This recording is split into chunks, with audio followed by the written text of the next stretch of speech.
Welcome to our session today on tips for effective group collaborations in Blackboard.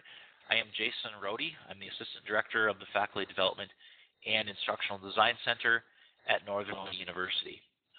It's a mouthful, but basically work a lot with faculty in their use of teaching with a variety of technologies, including Blackboard. You'll notice here on the slide there is a handout that goes along with today's session, and I have the URL here at the bottom of the slide. I'll actually also put it in here in our text area.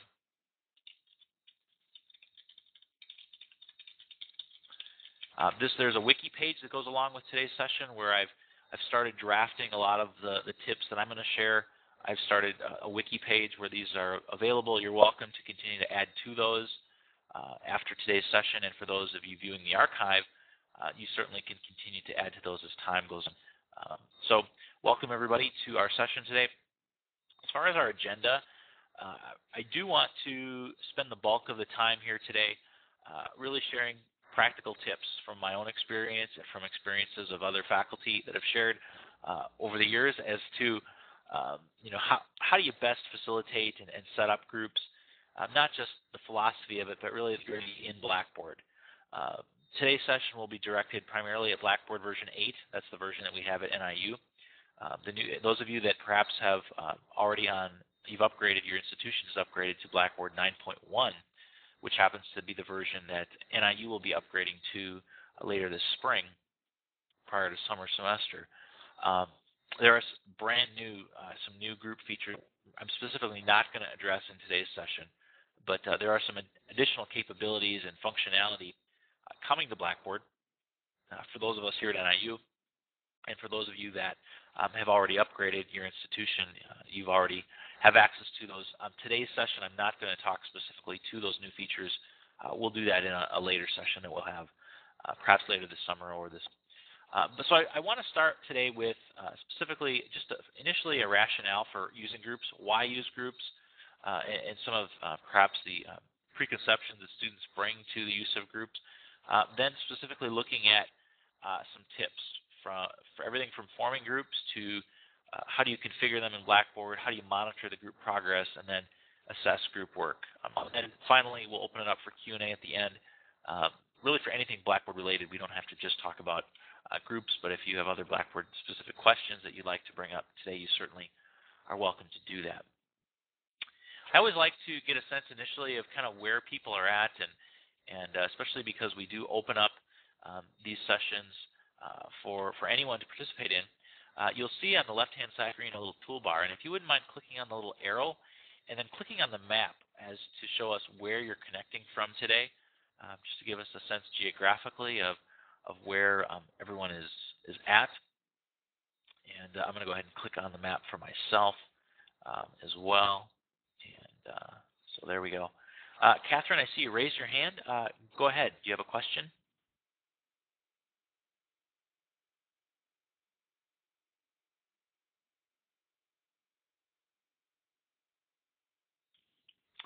All right. Well, it looks like I think we're primarily all here in the Illinois area, in the Midwest. So it's always fun to throw out this question just to get a sense of where we're all connecting from. Catherine, if you didn't mean to just accidentally click the hand raise, but you do have a question, you can feel free to type it in the text chat area as we go along here. So let's start out with perhaps we could just talk a little bit about why groups. And I'd be curious to hear from all of you and anyone that cares to share. If you have a microphone, you're welcome to raise your hand, and I'll turn the microphone over to you. But why groups? Why do we make use of groups in our teaching, not specifically online teaching, but just groups in general? Why do we make use of groups? So with that, I'm going to put the microphone down, and if anyone wants to share a comment, you're welcome to do so, or you can type in the text chat area any particular reasons why we make use of groups in our teaching.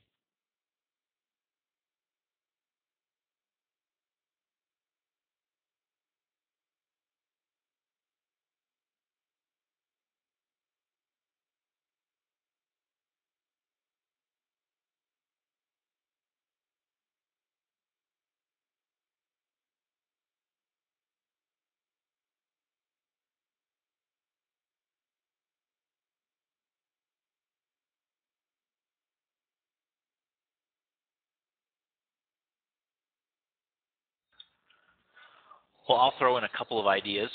I know it's Catherine, very good. You just shared to increase meaningful discussion about topics. Sometimes I think just to break down discussion, when you have a large, it may be hard to get discussion going, but just breaking students in a face-to-face class, breaking them into smaller discussion groups and having them talk about a topic and then share back with the class, just like you shared, Catherine, the ability to get everybody more involved and to kind of increase the engagement. Jinsuk, wonderful point about students learning more from their peers and learning from each other through group activities. So as director, I take a very constructivist approach in my own teaching. I really want the students to experience learning, to construct their own knowledge, and group activities certainly facilitate that. And I think there's a wide range of different reasons we use groups, everything from simulating a real-world work experience. You think about our students and trying to prepare them for going out to world situations where they're going to be working in groups. Increases memory of the material. Catherine, another great point about helping us better put into long-term memory these concepts. And so as we work through group projects, as we apply this information, we're able to it becomes more solidified in our own understanding. So these are a few of the great reasons we use groups. And when it comes to configuring groups and thinking about using groups inside of our teaching and learning, through a couple questions that I'll throw out there for you to consider. And you physically don't have to answer these questions today, but I think it's important that we think about these questions when we start to contemplate making use of groups in our teaching. First of all, what's the biggest challenge to using groups currently in the face-to-face environment? So those of you that perhaps you've taught with groups, what have been some of those challenges that you've had up to this point with setting them up? Complaints like we can never meet, the issues with some members not contributing as fully as you would hope. There are a variety of questions and challenges that we want to keep in mind. Mike, good comment here about you found that in web-enhanced classes after using online groups, students want to work in groups in class. Yeah, I think the online group experience can be a very positive one. It can also be negative depending on the group members and the dynamics of the group. I just finished teaching a course, not for NIU, but another institution or adjunct, and there was a group component to it, and several groups did fantastic, and one group in particular did very poorly and really struggled. And it really had to do with the dynamics of that group, the several members not communicating fully with the other members, and I had to step in and intervene. And it was a very time-consuming intervention on my part to try to bring a resolution to kind of what was going on there, and helping those group members that felt that others weren't pulling their own weight to kind of help move that process along. I had to intervene in that situation. So just every group is going to be different. Every implementation groups in every course is a little bit different, but we want to just be aware of what are some of those challenges. And then what do you suspect would be the biggest challenge in fostering group collaboration in an online learning environment? So if you were to think about, when it comes to taking groups and moving them online, what would be some of those big challenges that you perhaps might face when it comes to moving groups online? And if anyone wants to chime in, you're certainly welcome to do so. I'll pause here and see if anyone has any thoughts on this second question here when it comes to encouraging online collaboration in online groups.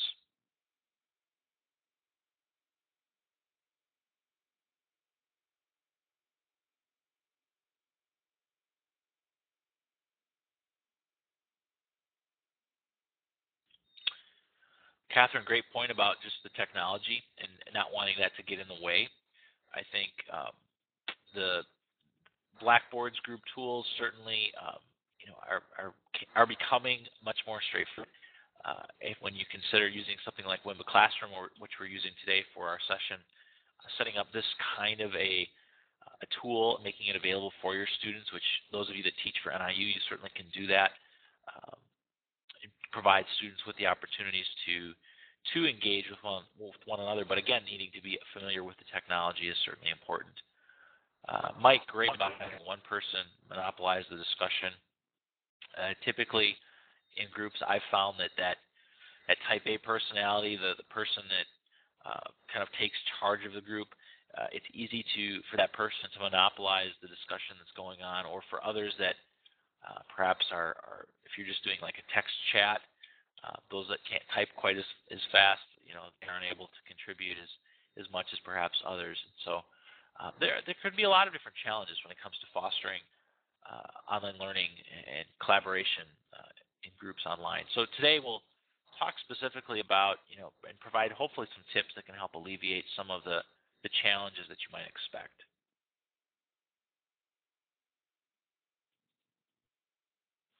Roberts and McInerney they list 7 problems when it comes to groups. And as I think about challenges, these certainly are some that come to mind for me personally in my own experience. I think all of us have probably been in groups where you have encountered situations where maybe some of these problems manifest themselves. Student antipathy towards group, just students not being excited about being in groups certainly is a problem for instructors. Now, how do you put students in groups and getting students equally, put into groups? How do you go about doing that? That can sometimes become a problem. Students have lack of essential group work skills. They haven't worked in groups before, so as a faculty, you may need to help scaffold that group experience and provide clear expectations for the students. The inevitable free rider. It seems like every group has one of these. That student that is just kind of coasting by and not pulling their own weight. So a free rider, Tom, someone who's not contributing, who is doing the bare minimum, who is simply just along for the ride, for a free ride for that score. There might be, you certainly will generally have some inequalities of student abilities, and I will typically like to split up and have, you don't want all of the highly technically skilled people in one group. You kind of want to spread out some of those abilities so they can complement one another, help one another. What happens when you have a group member that either withdraws from the class physically or, in a permanent sense, withdraws from the course, or just partway through the group project withdrawal happens and they're no longer are they actively participating like they were perhaps at the beginning of that group experience. What do you do in that kind of situation? And I've certainly seen that, as well as just in general, how do you assess individual contributions within the groups? How do you set things up so that there's just not one score that everybody receives that really isn't fair, in a sense, doesn't take into account the individual contributions that users make. So these are 7 common problems that are often applied when it comes to working in groups. I think we could probably think of some others if we spent long enough time contemplating groups, but certainly a lot of opportunities as well for learning. So when it comes to forming groups, and I want to jump in and just talk a little bit about just in general when you use groups, and from my own experience, first of all, if you're going to be using groups, I think it's important that you clarify the purpose for groups in your course. Is this for a group project? Or is it for a group discussion, as someone mentioned earlier?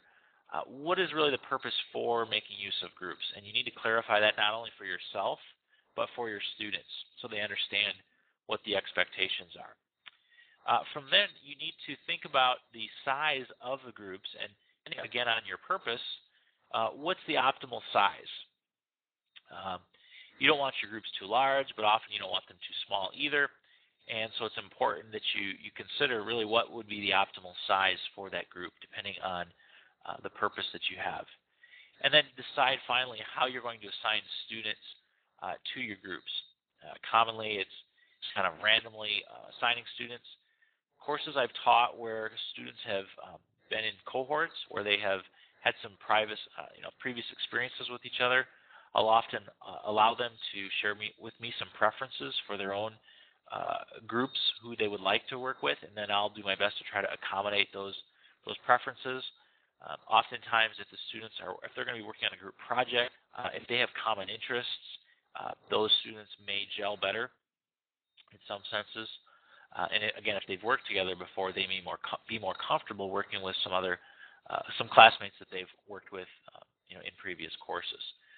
From my own experience, I have found that if I have a group, if I generally have to go with at least 4 in a group, because if I have 3, in speaking for the way in which I primarily use groups in my teaching are for group projects. So these are, a series of activities over a number of weeks that students are going to be engaged in. And I find that if I have 3 or less, either I'll typically run into situations where a student drops the course, or that, a withdrawal situation where a student just kind of withdraws, and now I have, 2 students trying to do the work of 3. That can get pretty tough at times, where if I have at least 4, then if one student does back off or drops or whatever, those 3 can still typically carry the load. So 4 to 5, I've found for me has been my sweet spot when it comes to group projects. Anything over 5, sometimes it's hard for everyone to contribute, and you don't want that situation either. You really want that optimal kind of size where everybody can actively participate and have a part in what's going on.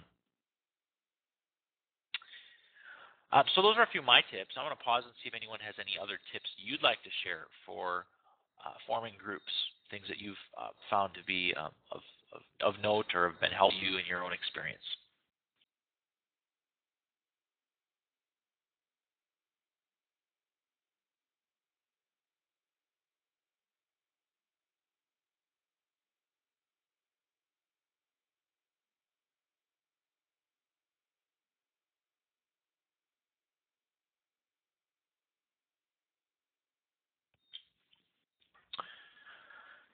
Well, if you'd like to, if you have other ideas, feel free to type those in the text chat, and we'll just continue on here since there aren't no other hands raised. So when it comes to configuring groups, now this is the actual setup in Blackboard. So Tom, great point, being prepared to overcome initial resistance. I think setting those expectations is important. It's a great to throw in, Tom. So configuring groups, how do you set up groups, and what are some things to think about, some tips when you actually go to set them up in Blackboard? Prior to actually working in Blackboard, you need to set up some of those expectations, and that's obviously part of designing your course in general, things to think about. When it comes to actually setting up groups in Blackboard, a few things to think about. First of all, is use generic group names initially. So when you're setting up groups, things like team A, B, C, D, or numbers, something generic. And then what I like to do is have one of the first steps that my groups do is they develop a team charter. And so part of that is they pick a name for their group. When it comes to having them, work in groups, I'd like to have them pick a unique name. And so then I will update those group names in Blackboard to reflect the custom names that each group picks. But to start with, just generic team ABCD works great. And then when I set up the group, something else I do in Blackboard that for me has been really helpful is in the description of the group, I'll include the first name and first initial of the last name in the group description. So when I glance at the set of groups in Blackboard as the instructor, I can see who I've assigned to those groups. Now, when you're working in Blackboard, and especially in the Blackboard version 8 or below, when you create a group, you then add members to the group. And putting the names in the description does not add those users to the group. That is simply a visual, cue for you as well as for the students to see, who is a part of that group. So just be aware that putting those names in the description does not add them. You still need to add all of the group members to the group.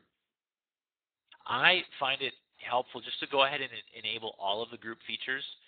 The current version of Blackboard that we have in NIU, we have in version 8, we have a group file sharing area, a group discussion board, a group chat, as well as the ability to send email to other group members. Those are currently the features that groups have. And in the new Blackboard 9.1 and above, Groups will also have things like a blog and a wiki, and you can do some more dynamic things with setting up groups to be self-enrollable and those types of things.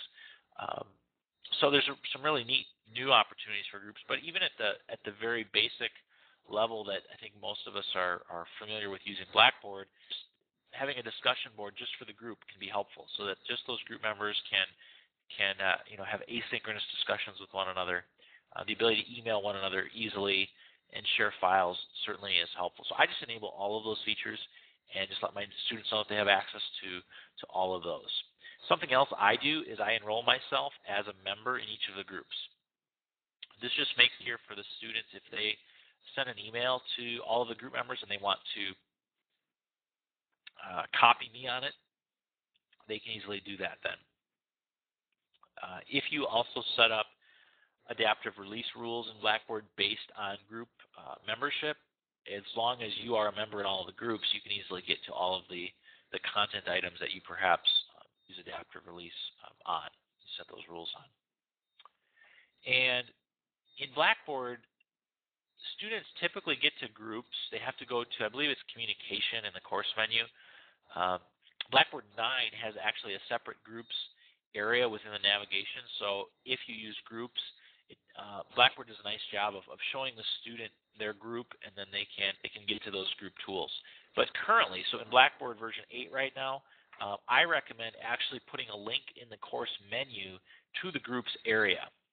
So and this will change, this recommendation will change when we have Blackboard 9.1, because Blackboard will kind of take care of that automatically for you.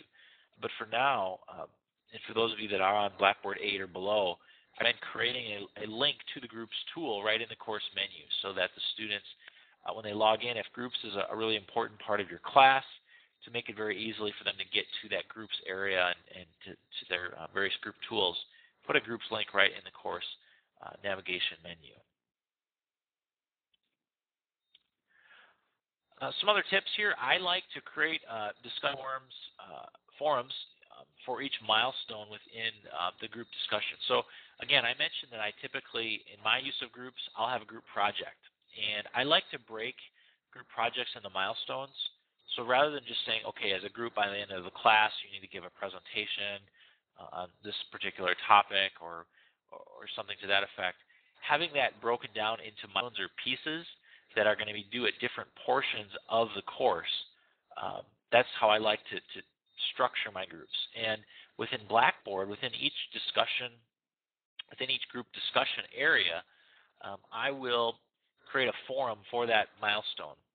So I'll just quickly go into the group and create a separate forum or area for each of those particular those milestones. So a group can have more than one discussion area, and so I like to encourage my students to make use of that and set things up. So it provides some structure so that as they're discussing, not only can I see how they're contributing to each of the different milestones, but it helps them organize as well and kind of see, all right, now we're moved on to 3, so now we're discussing about milestone 3. So that just from my experience has been helpful. You can, in Blackboard, you can create WIMBA classrooms for each of the groups, and then you can restrict access to corresponding group members using adaptive release. At NIU, we have WIMBA Classroom, the collaboration tool, integrated inside of our Blackboard environment, and you can create multiple WIMBA classrooms. You can create one for each group if you'd like, and then there's a way to put a link inside of a content area in Blackboard and then hide that link from all of the other groups except the particular members of that one group. So for those that are interested in doing this, we can walk you through the process. We also show this process in our WIMBA Classroom workshops, and you're welcome to participate in those as well. I encourage students to use other collaborative tools if they wish. And sometimes students prefer chat or some other tool that we don't have integrated in Blackboard, but at very minimum require that they post a summary of their progress each week in Blackboard. So because it is getting to the assessment piece, we need to know who's contributing and kind of what's being accomplished. So I do let students participate outside of Blackboard, but I do recommend that they at least chime in and share kind of their status with me. And if you want to have that, you could have them share that with the whole class. You could put that in a public forum, or you could simply have that in a group area that just you and the other group members can see. That's really up to you as far as how you want to configure that. But one way or the other, you need to know who's contributing and the progress that's being made. So does anyone have any other group duration tips when it comes to setting up the groups in Blackboard that you'd like to share? I'm going to pause and take a drink of water.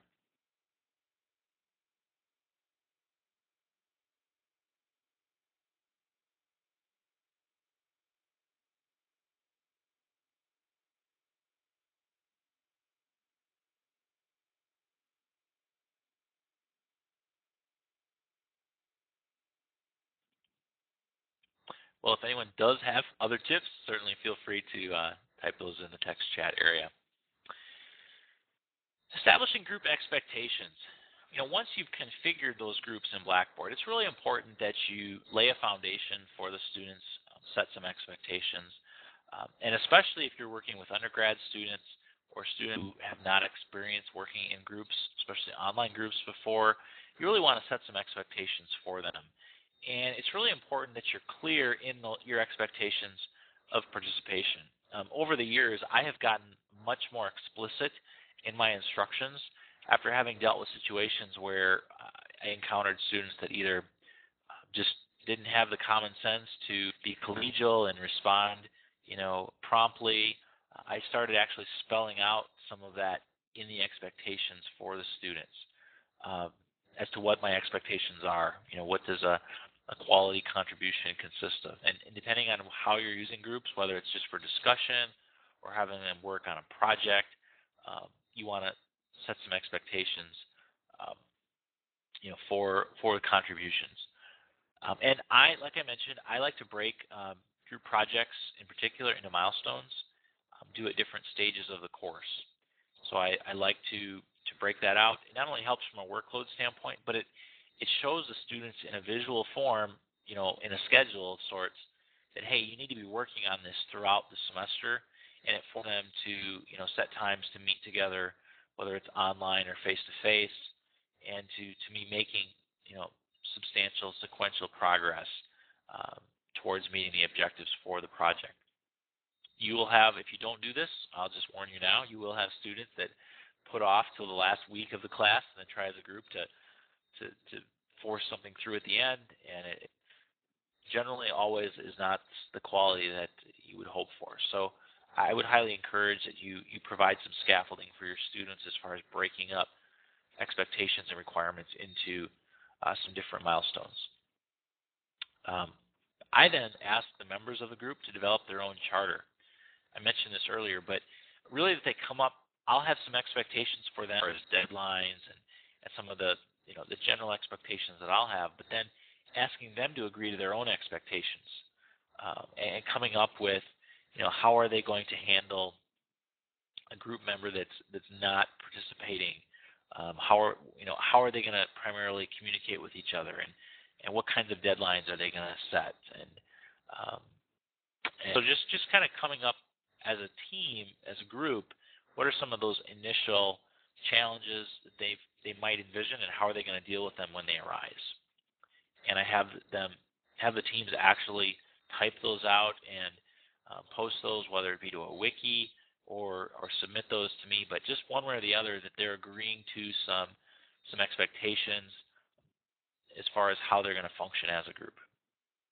And then even going as far as to having them specify some suggested roles. So I will lay out, here's some suggested roles depending on the project. You may have a leader, you might have an organizer, you might have someone that's kind of the scribe for the group, someone who's going to kind of help keep them on task. There might be a number of different roles that you envision for the students to engage in within that group. But you may need to actually suggest those to them and say, hey, pick one of these, or these are the roles that may need to be assumed. And they may need to be rotated. They don't have to stick with those roles. But again, just trying to give them some foundation and some expectations to go by is really helpful, knowing that, hey, somebody needs to kind of keep us on track. So who's going to be that person? Those types of things. So if anyone has any other group expectation tips, certainly feel free to raise your hand or type those in the text chat area. If anyone is interested in, I actually, for a couple different course projects, have a very, kind of a set of milestones with all these expectations laid out. So if you'd like to see those samples, you can just shoot me an email. I'll have my email address at the end of the session today, and just let me know that you viewed this session and you'd like to take a look at those sample expectations and kind of milestones, and I'll be happy to send them on. You can feel free to customize them for your own needs. So you set up the groups and you've configured them in Blackboard and you've set those expectations, and now you need to monitor group progress. As your groups are proceeding through the course, through the project as a group, how are they progressing? And there's a lot of different ways you can do this. I'm just going to share from my experience what seems to work for me. And again, anyone else that's out there, you're welcome to chime in with your tips as well. But some way you need to monitor their progress. And I found if I break the expectations and the tasks into milestones due throughout the course, it's much more easier to monitor their progress over time. I have found some success in having this peer assess each other's participation at several stages. Specifically, what I've done in Blackboard is I have set up a quiz for each of the milestones. And I've set it up with just some open-ended questions. So for each of the, basically for each of these self-assessments, the first question will be, what was, I'll have some instructions having them list, self-assess or peer assess each of their group members kind of in alphabetical order. So the first question will be, what's the first group member's name? They'll type in the first name in, and then, on a scale of 1 to 5, rate this individual's participation for this milestone. And then finally, I'll have for that same individual a third question. Please describe why you're peer assessing this individual in this way.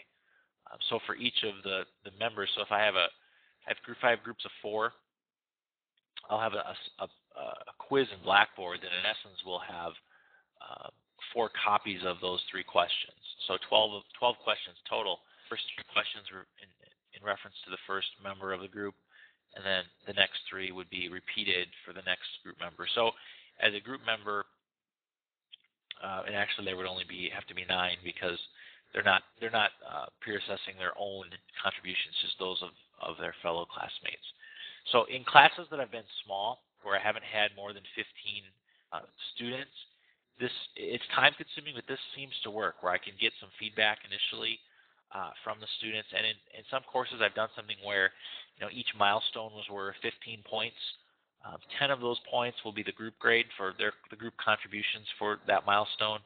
And then the final 5 points will be an average of the peer assessments usually for the members. So, if a particular student, the average of the peer assessments that others gave for that one student is a 3 out of 5, and the group got a 10 out of 10, that one student will get a 13, where someone else would get a 15 who fully contributed. So it does at least provide some equality.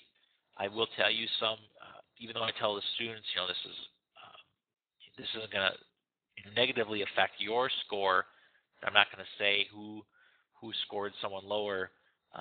Some groups, if it's a small group, there may be some apprehension to downgrading someone else for fear of causing a rougher dynamic in that group moving forward. So it's at least an attempt to try to make sure that students are getting individually assessed for their contributions. At least weekly, I try to peek into the group discussion board and kind of review the progress and just take a look at the discussions. And I tell the students up front that I'm going to be doing this, that I will be monitoring their progress as groups, just so I have a sense of kind of what's going on and the progress that's being made. And then I typically try, and I'm not always successful, but I generally try to email the group members at several key stages to provide uh, reminders and feedback, just checking in with them. Um, Anytime the milestones, students are submitting things at different milestones, and I'm going to assess those, I try to provide that feedback in a timely fashion back to the group members. So they're seeing why they were assessed a certain way, um, and I'll let them know individually, their individual scores. So those are a few monitoring tips that worked for me. I don't know if anyone else has any other tips that you'd like to share, but I'll pause and see if anyone wants to chime in with your tips for monitoring group work online.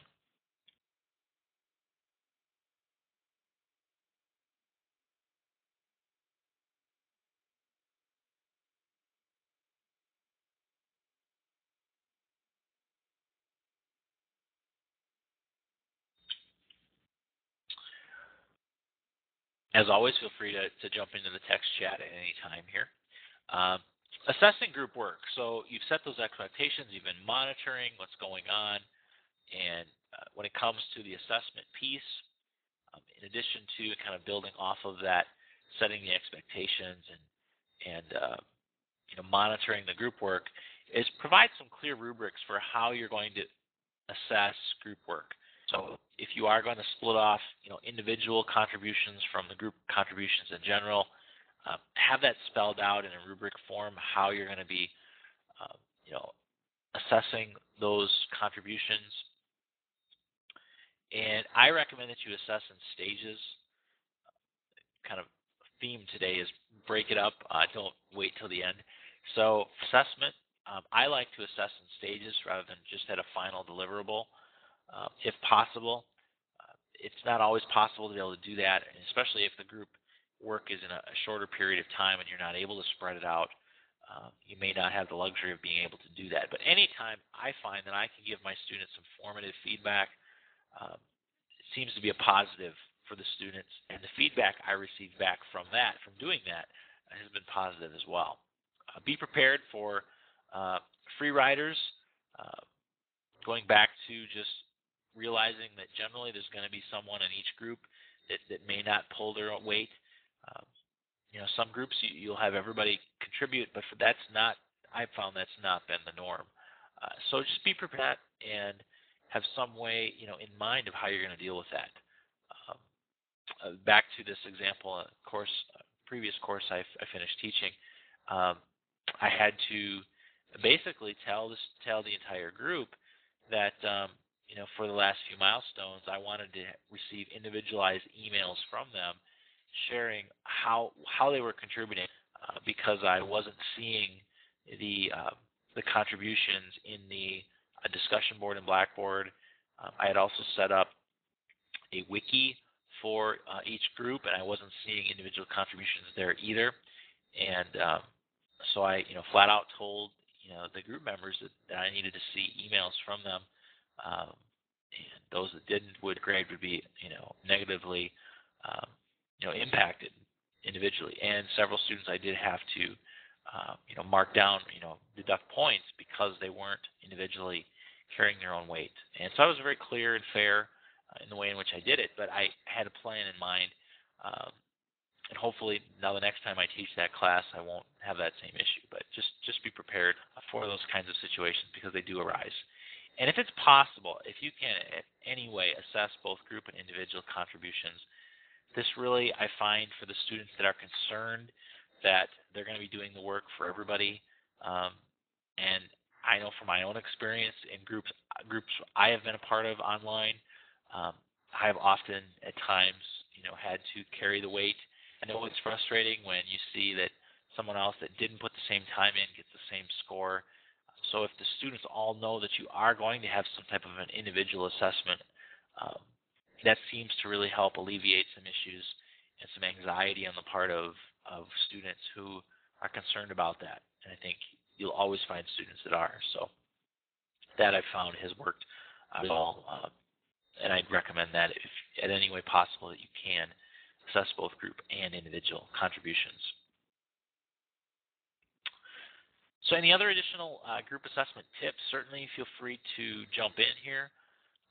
We're quickly approaching the end of our time, and want to also provide a pause here and see if anyone has any other questions about groups in general or Blackboard in general that you'd like to bring up. Now is the time to feel free to do that. And so I'm going to pause. I'm going to skim back through the text chat and see if anyone has any other questions or comments that they've submitted. Jin Suk, your question, so do I have any examples of how to assess in a do? I do have in some courses where I have a rubric for the project, and I have included in that how it's being assessed. And so if you would like to, you're probably searching online, you can probably find some as well. But if you want to shoot me an email, I can certainly send an example or two for anyone that is interested. And perhaps what I'll do is I'll try to dig up an example, and maybe I'll send that out with my email later today. So I'll just plan on doing that. I'll find perhaps an example and include that. So great question. Any other questions anyone has?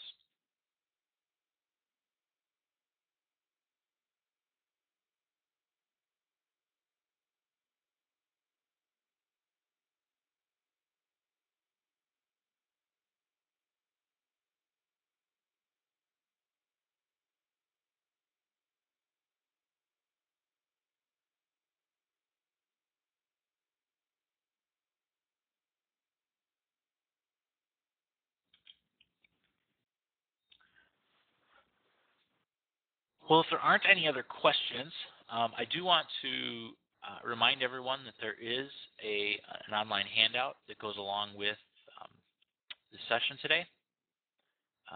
Blackboard tips.wikispaces.com/groups, and certainly this is where you can find all of these tips spelled out and certainly make use of that. A couple of questions here. So Jinsuk, how do you qualitatively and quantitatively assess contributions to the group? That's a great question, Jinsuk. It really qualitative part, and you can see quantitatively. You can see, for example, require that each member, again, going back to the charter that they may set up and kind of the expectations. Maybe you want that student to individually. Maybe there are certain things that for each milestone they must do and share, and then the team takes those individual contributions from each of the members and synthesizes that into a product and posts that.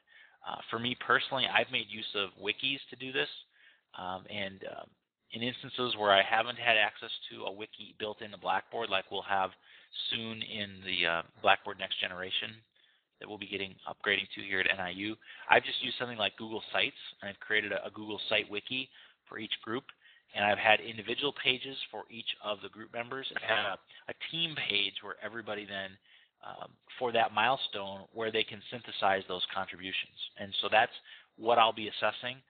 It is subjective at times. I try to lay out kind of how I'm assessing and what I'm looking for, and if I don't see those components, obviously there'll be some points deducted. But I do have a sample of these wikis that for a project I'll use as kind of a template that lays out the expectations for each of the milestones.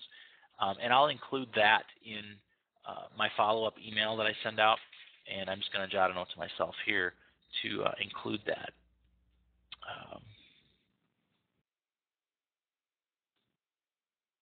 So I'll try to include that as we have that available, and anyone can take a look at that. Tom, my experience with first and second year students participating in groups and overcoming resistance. Again, I think what's worked for me, Tom, has been to make those expectations as explicit as possible. And actually in the document I'll send with kind of a sample group project, you'll see that kind of detail, which lays out for the individual student for that milestone what they have to do. And then for the group in general, what do I expect for them to accomplish? especially for first and second year students, you have to be very explicit, I found. And lately I've been teaching more graduate level students. Even at that level, I find that level of detail is really helpful to spell that out and to be very detailed in what you're expecting.